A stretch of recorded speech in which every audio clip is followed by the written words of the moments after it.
Bien, buenas noches. En la clase de hoy vamos a ver los casos de integración 3. A lo largo de esta sesión vamos a resolver 13 ejercicios. Entonces, comenzando con la primera pregunta. Acá nos dice, acabas de diagnosticar a un paciente varón de 32 años de neumonía viral. Al examen está taquipneico y usa músculos accesorios de la inspiración. Tiene una saturación de oxígeno del 87%, entonces indicas que le coloquen una máscara de Venturi con FiO2 al 35%. Te encuentras a nivel del mar.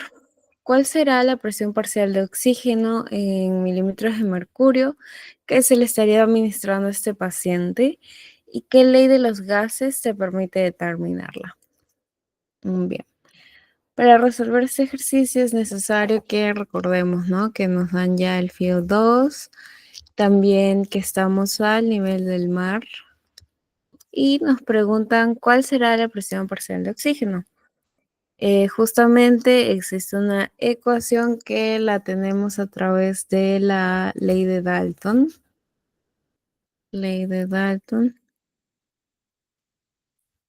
que nos dice que el FiO2, bueno, la presión parcial de oxígeno inspirado es igual a la presión atmosférica menos la presión del vapor del agua, ¿no?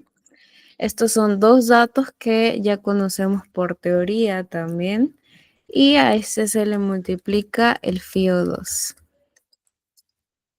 Bien, entonces resolviendo la presión atmosférica, nosotros ya conocemos que son 760 milímetros de mercurio.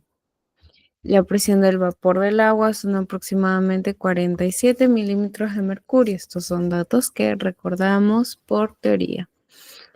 Entonces tendríamos eso multiplicado por el FiO2, que es 35%, ¿no? 0,35. Resolviendo esto sería 713 por 0,35, que nos daría aproximadamente 250 milímetros de mercurio.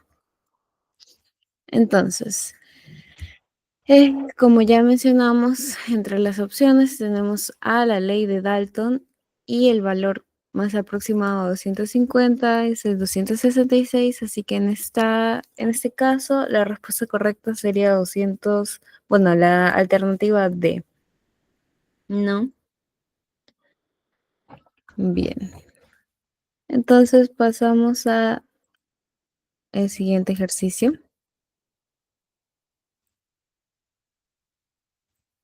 Ok, la pregunta 2 nos dice, para poder aplicar la fórmula de presión alveolar de oxígeno, además de la presión atmosférica y la FiO2, necesitas conocer la presión alveolar del vapor del agua.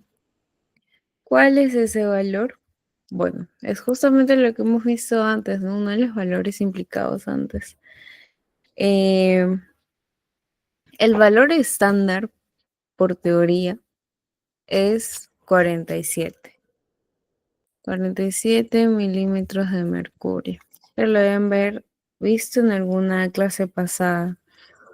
Esto porque si recordamos en la teoría, el aire inspirado se humedece en las vías respiratorias, alcanzando una presión de vapor de agua de alrededor de 47 milímetros de mercurio. Esto a temperatura corporal, recordemos. Esto es a 37 grados.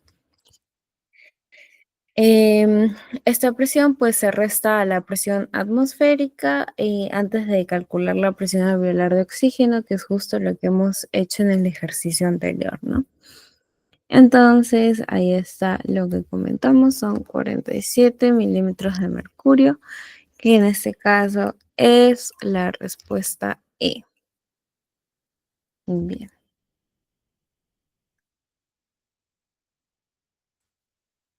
Ahora vamos con la pregunta número 3. Dice, Bajo condiciones normales de reposo, la difusión de oxígeno y dióxido de carbono se completa en, y nos dan 5 opciones, ¿no? 0,25 segundos, 0,50, 0,75, 1 segundo o 1/3 del tiempo disponible. Aquí la respuesta correcta sería tanto la 1 como la 5, ¿no? ¿Esto por qué? Porque si recuerdan la ley de Fick,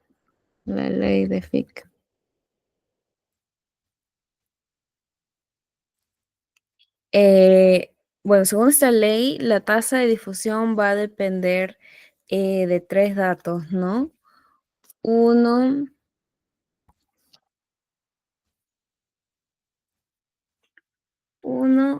la gradiente de presión parcial, ¿no? Que es cómo el oxígeno se mueve de los alvéolos a la sangre. Gradiente de presión parcial.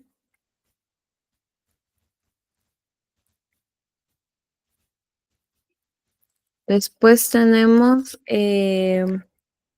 el área de superficie de intercambio, ¿no? En los alvéolos tenemos una gran superficie, ¿no? Que puede llegar a ser de 70 metros cuadrados en el adulto, ¿no?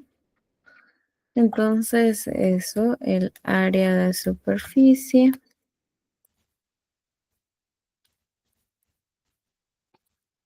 Y finalmente, el espesor de la membrana alveolo-capilar.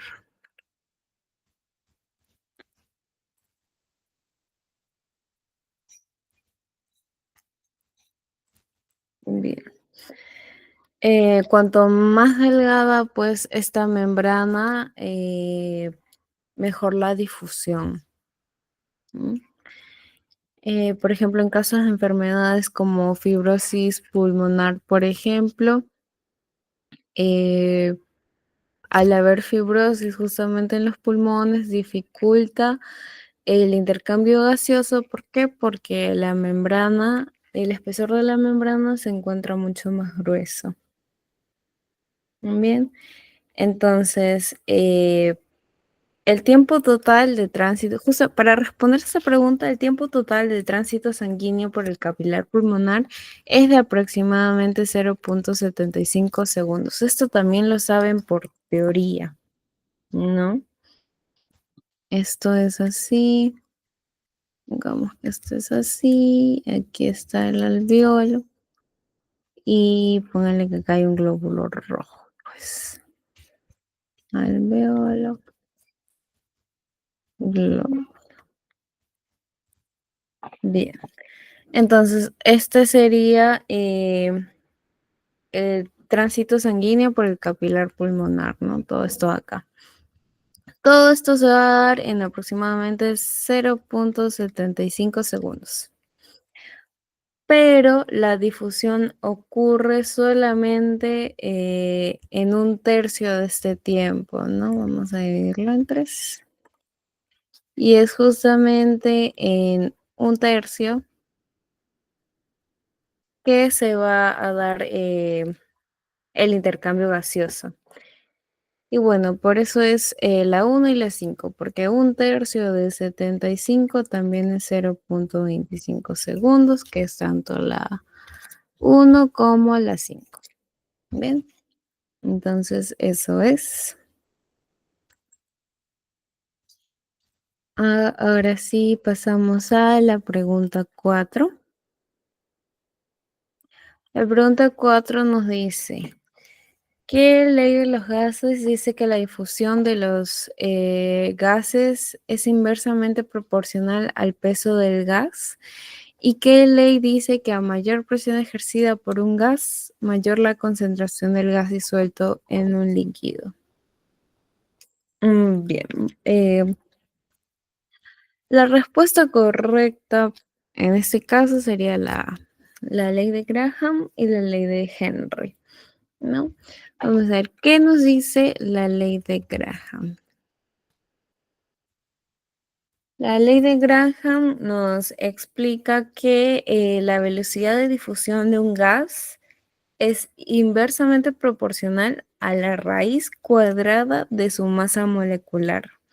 Y pues esto explica por qué el dióxido de carbono difunde más rápido que el oxígeno, ¿no? Recuerden, estos tienen una difusión de 21, siendo el dióxido de carbono 20 veces más difusible que el oxígeno. Bien, entonces, como ya mencionamos, la ley de Graham es la que nos habla de que la difusión es inversamente proporcional al peso molecular. Inversamente proporcional al peso molecular.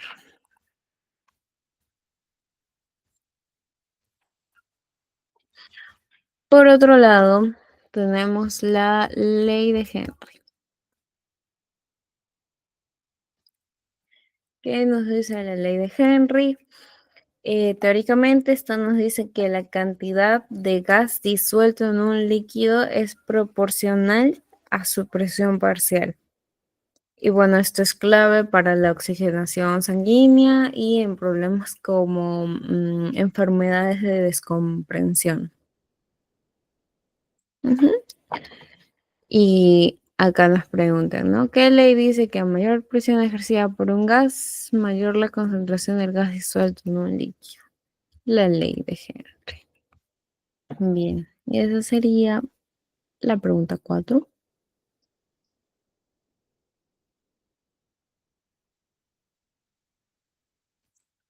Ahora pasamos con la pregunta número 5.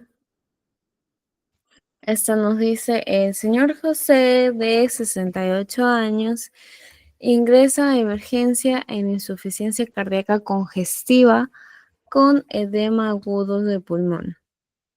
Presenta disnea intensa, se encuentra con una presión arterial de 150/90, frecuencia cardíaca de 93 por minuto y una frecuencia respiratoria de 28 por minuto. Entonces aquí ya vemos que tiene la frecuencia respiratoria elevada. Recordemos, lo normal es de 12 a 20 o 16 a 20 según la bibliografía. A la auscultación tiene crepitantes en los pulmones y en un AGA se le encuentra la presión arterial de oxígeno en 53 milímetros de mercurio. Se le indica terapia con ventilación a presión positiva con una presión de 10 centímetros de agua y un FiO2 de 0.4. Eh, Debido a la insuficiencia cardíaca congestiva y el aumento de la presión arterial pulmonar, el líquido se difunde hacia el espacio intersticial inicialmente y a los alvéolos posteriormente. Entonces, esta pregunta nos pide marcar la aseveración falsa. Entonces, las vamos a leer. Nos dice, en José lo que ocurrió fue un aumento del grosor de la membrana alveolo capilar. Y bien, esto es cierto, como habíamos explicado antes, en este caso el edema agudo del pulmón lo que va a hacer es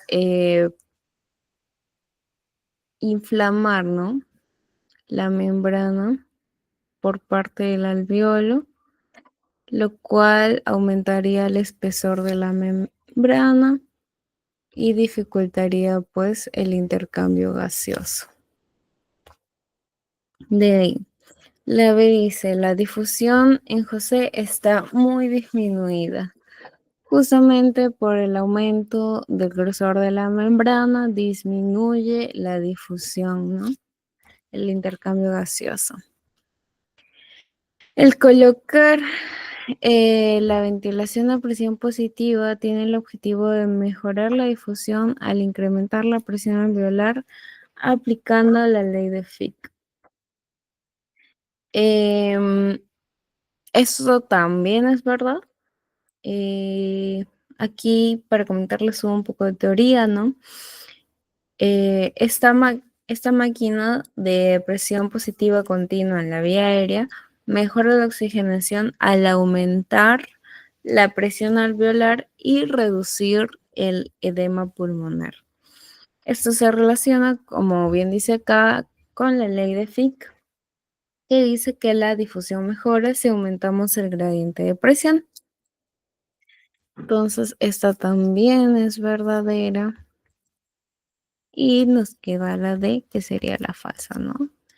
Y acá nos dice que con esta máquina, de acuerdo a la ley de Graham, ahí ya vamos mal, que dice que a mayor presión habrá mayor difusión.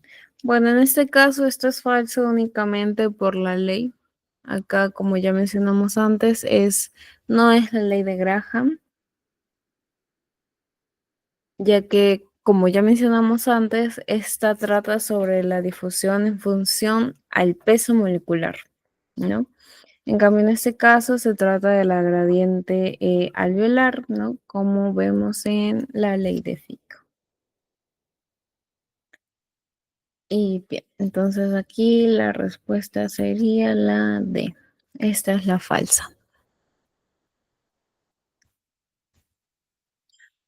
Pasamos a la siguiente pregunta.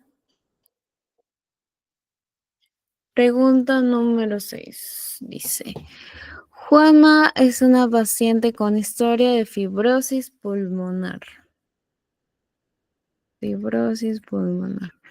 Apenas lean fibrosis pulmonar ya van a entender que hay un aumento en el espesor de la membrana alveolo-capilar, ¿no? Entonces ya de por sí saben que esta persona va a tener disminuida la difusión. Bien, dice, usaba oxígeno en casa por cánula a 2 litros por minuto. Ingresa por disnea exacerbada a pequeños esfuerzos. Eh, la radios X de tórax mostraba infiltrados reticulares gruesos, difusos, pero además se evidenciaba imágenes de condensaciones alveolares en la base pulmonar derecha. El LAGA mostraba que la presión arterial de oxígeno fue de 77 milímetros de mercurio y se calculó su presión alveolar de oxígeno en 165 milímetros de mercurio, por lo que se indicó un incremento en la FiO2 de 0,28 que recibía con los 3 litros por minuto que recibía con la cánula a máscara Venturi al 0,5 de FiO2. Ok. Vamos a ir explicando esto, ¿ok? En esta pregunta también nos piden marcar la aseveración falsa, entonces vamos a comenzar. Dice, el administrar corticoides para desinflamar la membrana alveolo-capilar mejoraría el estado de oxigenación porque aumentaría la presión de oxígeno alveolar. Bueno, justamente esta sería la falsa, así que vamos a regresar después. De ahí vamos a la B, dice, el incremento en el espesor de la membrana alveolar capilar fue la causa del estado oxigenatorio del paciente según la ley de Fick. Esto es verdad. Explicamos antes cómo en este caso la fibrosis pulmonar va a aumentar la membrana alveolo capilar por parte del alveolo y justamente esto funciona a través de la ley de Fick. Te dice en la C, al incrementar la FiO2 de la paciente se mejora la presión alveolar de oxígeno en aplicación a la ley de Fick. Bueno, esto también es verdad, ya que aumenta la FiO como tal al mejorar la presión alveolar de oxígeno, que también sigue pues la ley de Fick. Y en la D, de acuerdo a la ley de Fick, la paciente tendría un aumento del grosor de la membrana alveolo-capilar. Esto también ya lo dijimos varias veces, esto es verdad, porque la fibrosis va a aumentar el espesor de la membrana alveolar.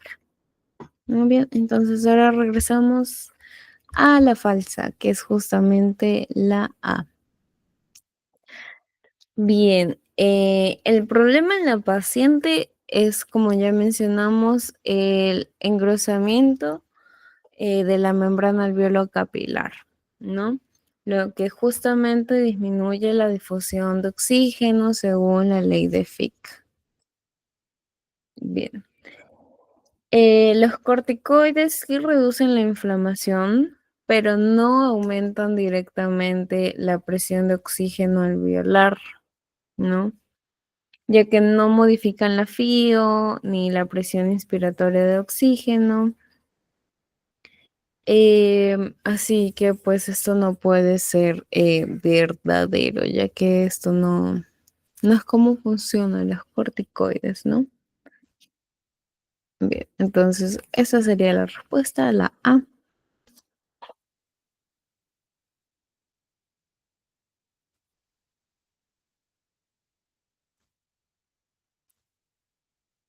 Ahora pasamos a la pregunta 7. Dice, Luis es un individuo de 25 años sin enfermedades previas, deportista, es sometido a una espirometría para calcular su ventilación minuto alveolar. También se le realiza una ecocardiografía con el objetivo de determinar su gasto cardíaco. Si se calculan los valores aproximados de estos parámetros mencionados, ¿cuál sería la relación ventilación-perfusión más probable de Luis? ¿No? Entonces, en este ejercicio nos piden la relación ventilación-perfusión. ¿Qué es la relación ventilación-perfusión en un joven deportista sano? Aquí, valores aproximados en reposo, que es justamente sería este caso. No vamos a tener la ventilación alveolar.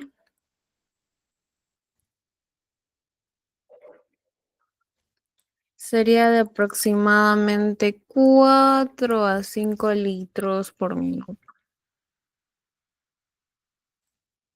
Este es un valor.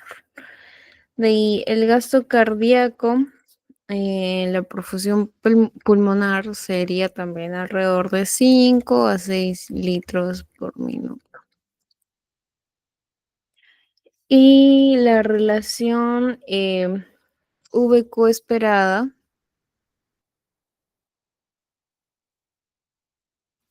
siempre es, bueno, una persona sin enfermedades es de 0,8. Ese es el objetivo, 0,8. Eso es por valores teóricos, ¿sí? Bien. Entonces, les voy a explicar la relación ventilación-perfusión, ya que este representa, como dice su nombre, el equilibrio entre la ventilación, que es la entrada del aire, y la perfusión, que es el flujo sanguíneo. En los pulmones, en los pulmones superiores, la, esta relación es mayor a 1 porque hay más ventilación que perfusión, mientras que en los pulmones inferiores esta relación es menor a 1 porque hay menor perfusión, ¿no? A diferencia de la de la ventilación. Esto también es teoría. Aquí lo separan en 3. Estos son superior. Bueno, en este caso superior e inferior únicamente vamos a ver, ¿ya? Entonces repetimos. En los ápices del pulmón, esta relación VQ es mayor a 1. porque como dijimos, hay mayor ventilación que perfusión. Por otro lado, en las bases del pulmón, esta relación es menor a uno. ¿Por qué? Porque hay más perfusión que ventilación. Esto lo saben por teoría, ¿no? Estos son datos teóricos en una persona sin afectaciones. Entonces, el valor global normal de esta relación, como ya mencionamos, es 0.8. Esto sería el valor por una persona que pues tiene equilibrio, ¿no? Y es esencial para una oxigenación óptima, ya que si esta relación es demasiado baja o demasiado alta, se reduce pues la eficiencia del intercambio gaseoso. ¿No? Entonces, aquí la respuesta sería 0.8. Esto es un valor teórico. Bien, pasamos a la pregunta número 8. Acá nos dice, Luis es un individuo de 25 años, el mismo caso, sin enfermedades previas, deportista, es sometido a una espirometría para calcular su ventilación minuto alveolar. También se realiza una ecocardiografía con el objetivo de determinar su gasto cardíaco. Si se calculan los valores aproximados de estos parámetros mencionados y teniendo en cuenta que Luis se encuentra sentado, se puede decir lo siguiente. 1. La relación ventilación-perfusión es más elevada en las regiones pulmonares inferiores. Esto ya mencionamos por teoría, es falso, ¿no? Vamos a volver a dibujar el pulmoncito y vamos a tener superior e inferior.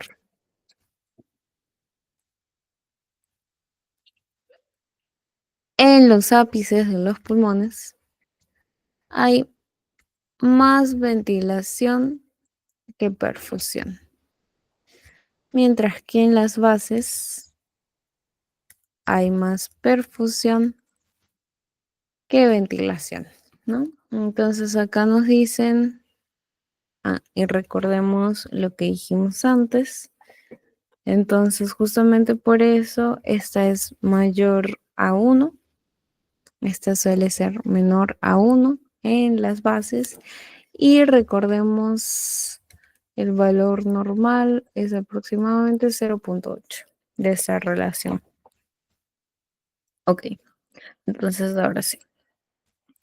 Nos dice la relación ventilación-perfusión es más elevada en las regiones pulmonares inferiores. Esto es falso. Es más elevada es en las regiones superiores, ¿no? A no ser que sea pues algo patológico. Después dice la 2, la presión alveolar de oxígeno es más baja en las regiones superiores de los pulmones. Esto es verdadero, vamos a explicar más adelante.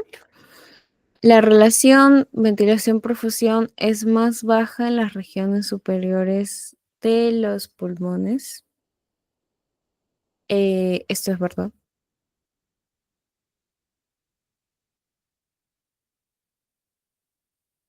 No, esto es falso.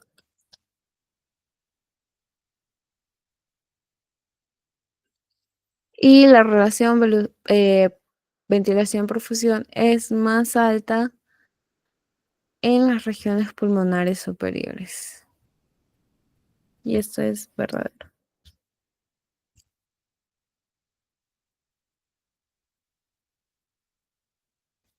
Aunque bueno, recordemos que en este caso está sentado, ¿ok?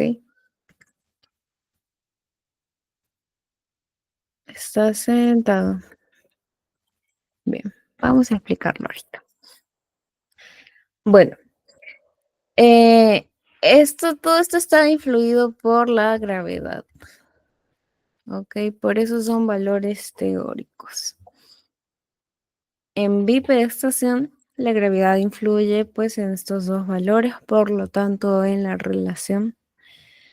En zonas superiores hay mayor ventilación en relación a a la perfusión, por eso la relación ventilación-perfusión eh, suele ser mayor a uno. Mientras que en las zonas inferiores, volvemos a repetir, hay mayor perfusión en relación a la ventilación, por lo que este tiene valores menores aún. En los ápices pulmonares hay menor flujo sanguíneo, por lo que aquí la presión alveolar de oxígeno es más alta.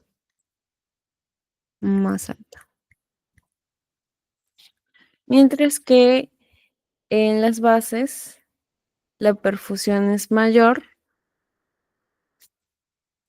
y aquí la presión alveolar de oxígeno disminuye.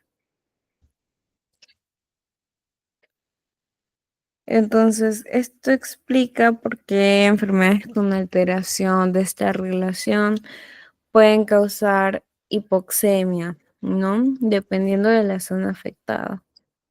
Pero bueno, entonces volvemos a leer.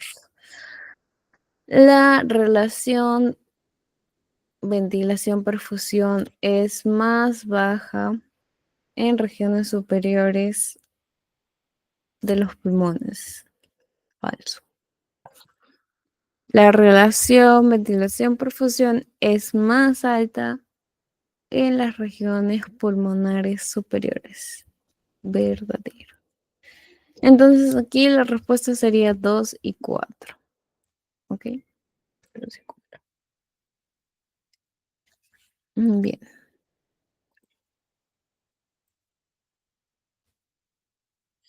Pregunta número 9.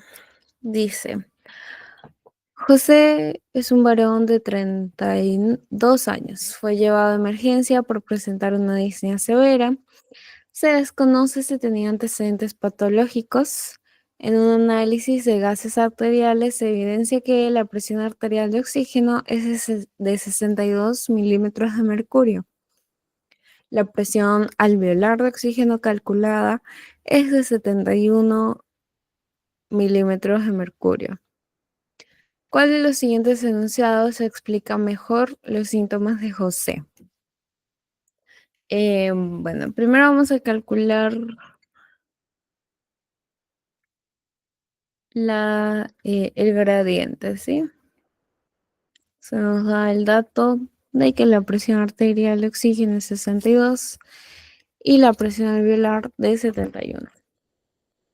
Entonces, justamente para el gradiente alveolo arterial se calcula como la presión alveolar de oxígeno menos la presión arterial de oxígeno. Y como tenemos los valores, solo lo reemplazamos.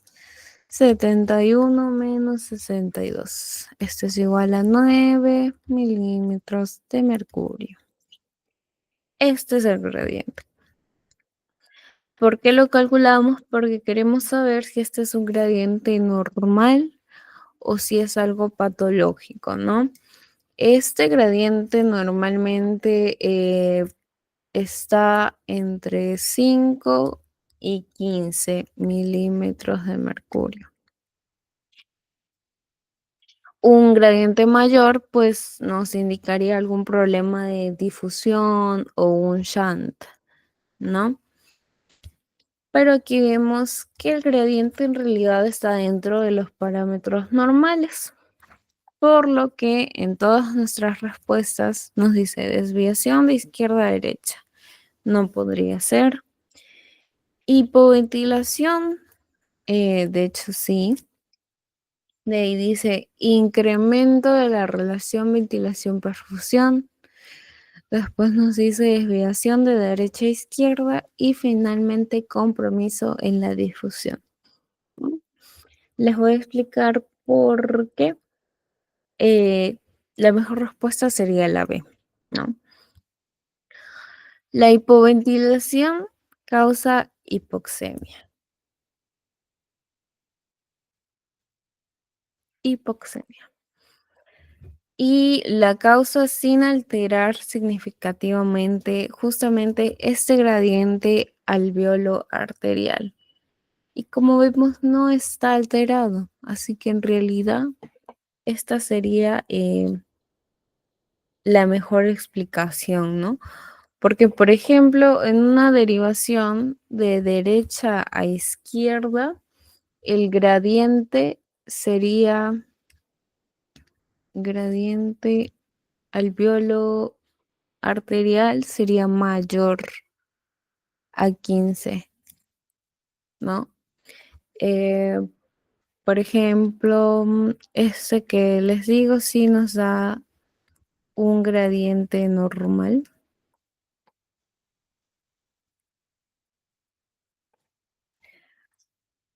Un desequilibrio en la relación ventilación-perfusión nos daría también un gradiente alto, mayor a 15. Eh, un shunt, que es la derivación, nos daría también un gradiente alto y no mejoraría con el oxígeno. Por lo que el único que nos da los valores normales, como justamente tenemos acá, es la B, ¿no? Entonces, este gradiente se utiliza para, pues, diagnosticar trastornos pulmonares y a diferenciar hipoventilación en este caso, ¿no? En este ejercicio sería diferenciar hipoventilación de otras causas de hipoxemia. ¿Mm? Sí, bueno, eso. Recordar normal. Entonces, hipoxemia es la más probable causa de una hipoxemia por hipoventilación. ¿Ok? Siguiente. Ahora vamos a la pregunta 10. Aquí dice, el oxígeno se transporta en la sangre bajo ciertos mecanismos. El mecanismo que representa más del 90% es, esto es bastante sencillo, es una pregunta teórica. Entonces, recordemos, ¿no? Este se transporta por dos mecanismos principalmente, ¿no? El 98% del oxígeno se transporta unido a la hemoglobina, justamente en los glóbulos rojos. Y el 2% restante es el que va disuelto en el plasma.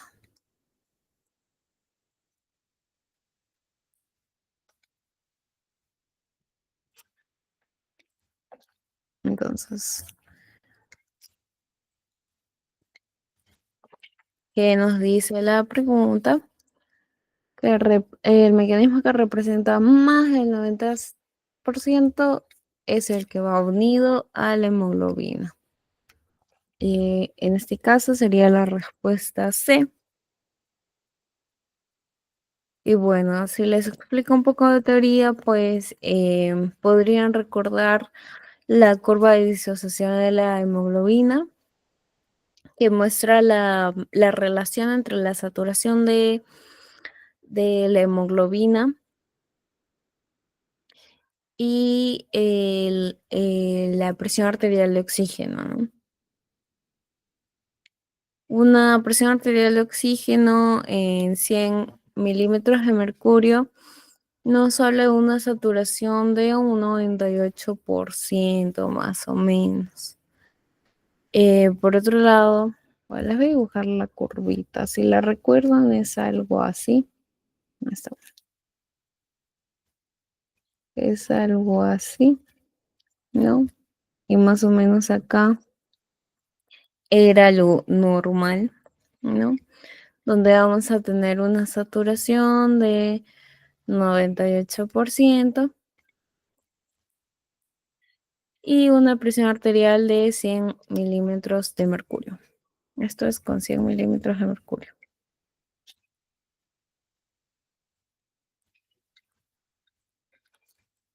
Por otro lado, mientras más disminuía, también disminuía la presión arterial, ¿no? Por ejemplo, a 90 de saturación, estos serían 60 milímetros de mercurio en presión arterial de oxígeno, presión arterial de oxígeno. Y bueno, si ya tenemos una disociación pues mucho más acelerada, con liberación de oxígeno en los tejidos, esto se podría dar porque aquí la saturación es incluso menor, ¿no? Un 40% tal vez.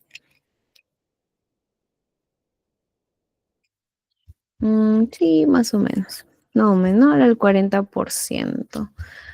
Pero bueno, aquí ya la presión arterial de oxígeno estaría bajísima, ¿no? Sería menor a 40 milímetros. Acá es 40 milímetros de mercurio, sí. Ujú.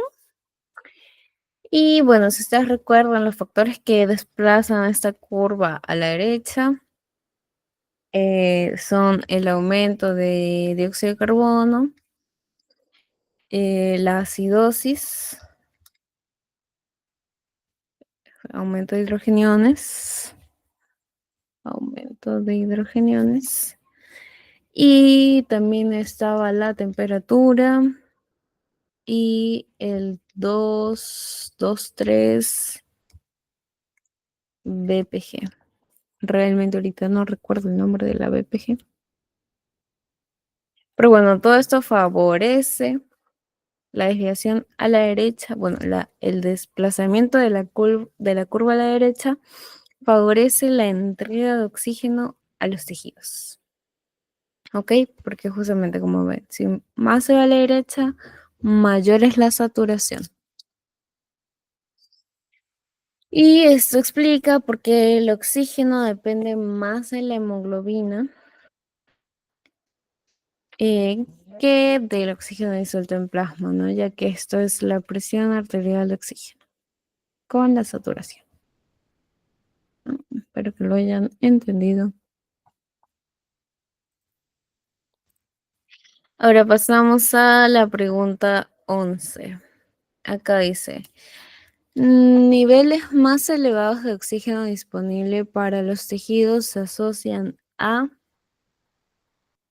y entre las opciones tenemos incremento de atelectasia, incremento de espacio muerto mecánico, incremento de espacio muerto alveolar e incremento de la relación ventilación-perfusión. Bien, aquí la mejor respuesta sería la D.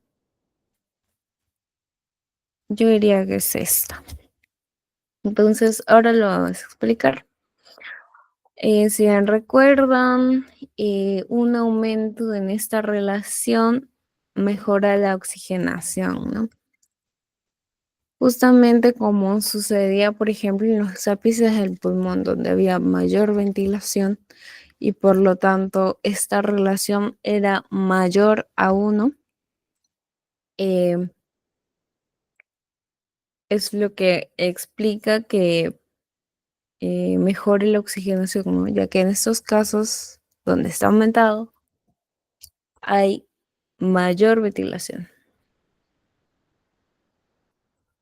Bien, por ejemplo, cuando esta se encuentra muy baja, como por ejemplo un EPOC o una neumonía, hay más perfusión que ventilación.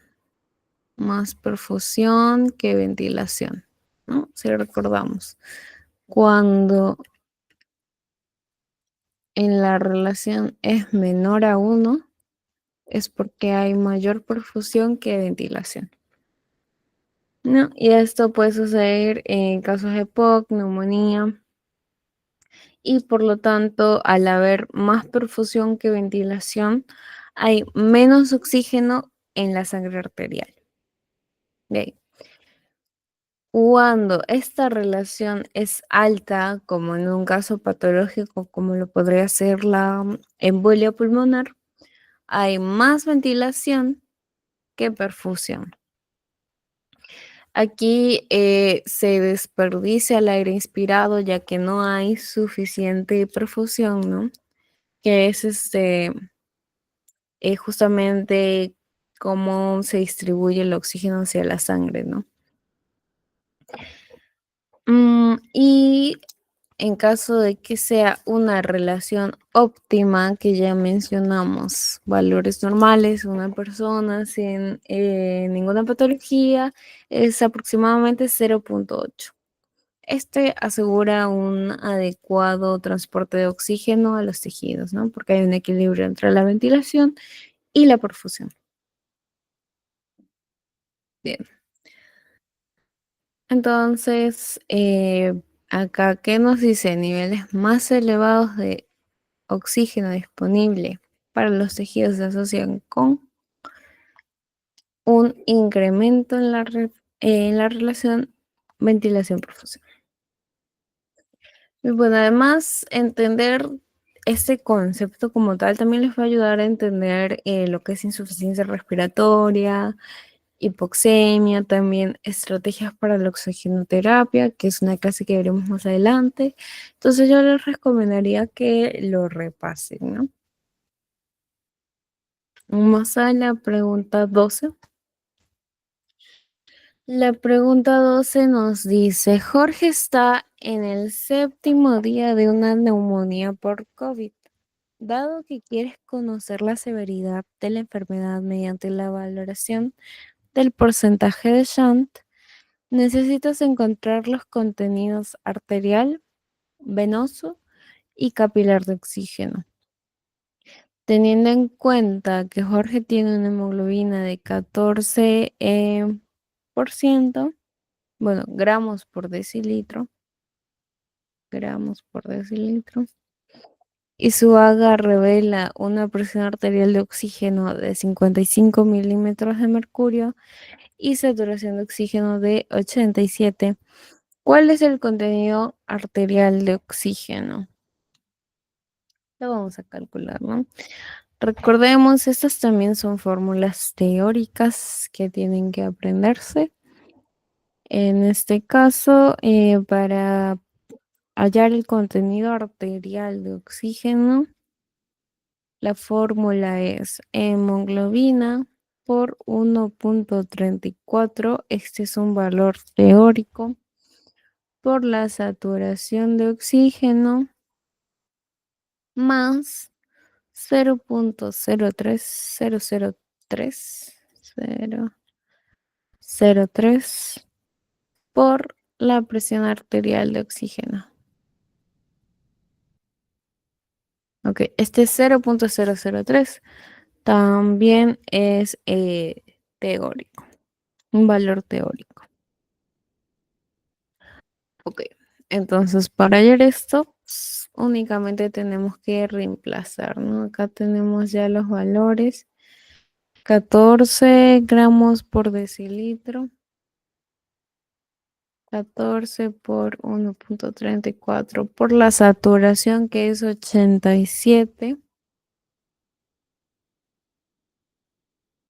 más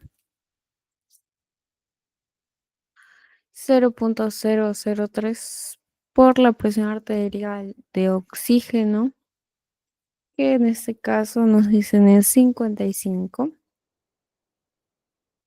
¿no? Entonces únicamente calculamos.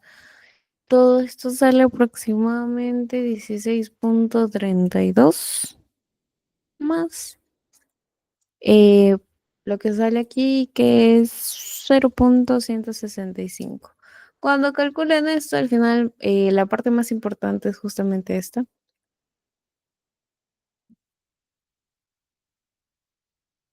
porque al multiplicar la presión arterial de oxígeno por 0,003 al final suele ser un valor muy mínimo, que no le cambia mucho, ¿no?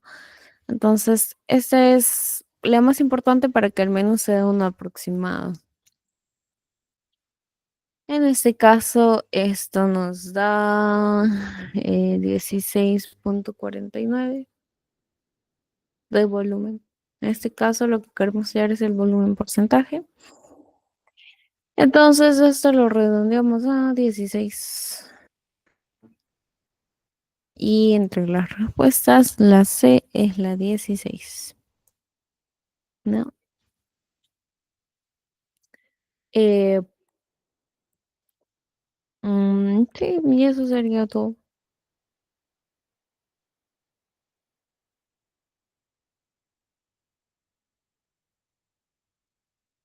Entonces, recuerden esta fórmula. Ya mencionamos, esta es la parte más importante. El 1,34 y el 0,003 son valores ya establecidos teóricamente. Y listo. Entonces pasamos a la última pregunta, la número 13. Dice, como parte de un trabajo de investigación, un voluntario sano fue sometido a una espirometría y una ecocardiografía, y se pudo determinar que su ventilación alveolar fue de 6 litros por minuto y su gasto cardíaco era de 8 litros por minuto. Entonces, ¿cuál será la relación ventilación-perfusión? Bastante sencillo, pero le sirve para recordar la fórmula. Eh, la ventilación alveolar que nos dice 6 litros. Entonces esto es igual a 6 sobre el gasto cardíaco, que es la perfusión, sobre 8. ¿Qué valor nos da esto? 0,75. Entonces aquí la respuesta correcta es la 0,75. Como ya dijimos, el valor de esta relación normal es aproximadamente 0,8, ¿no? Pero pues varía según la zona pulmonar y la patología. Como ya mencionamos, es normal que en los ápices sea un poco más alta debido a que hay mayor ventilación que perfusión, mientras que en las bases es normal que sea un poco más baja, ya que hay mayor perfusión a diferencia de la ventilación. Eh, pero eso es en casos normales, ¿no? No va a variar tanto. Igual van a estar aproximadas al 0,8. Sin embargo, en patologías ya la disminución o el aumento pues ya es marcado, ¿no? En caso de que sea muy bajo, por ejemplo, podría ser un EPOC, un asma, una neumonía. O en caso de que sea muy alto, podría ser, por ejemplo, un tromboembolismo pulmonar, ya que hay ventilación, pero poca perfusión, ¿no? Bien. Entonces aquí que nos sale 0,75, por ejemplo, podríamos decir em, que está dentro de lo normal, ¿no? Voluntario sano. Y bueno, eso sería todo, ya que es la última pregunta. Espero que hayan entendido y si tienen alguna pregunta, pues me pueden escribir de todas formas. Eso sería todo. Muchas gracias.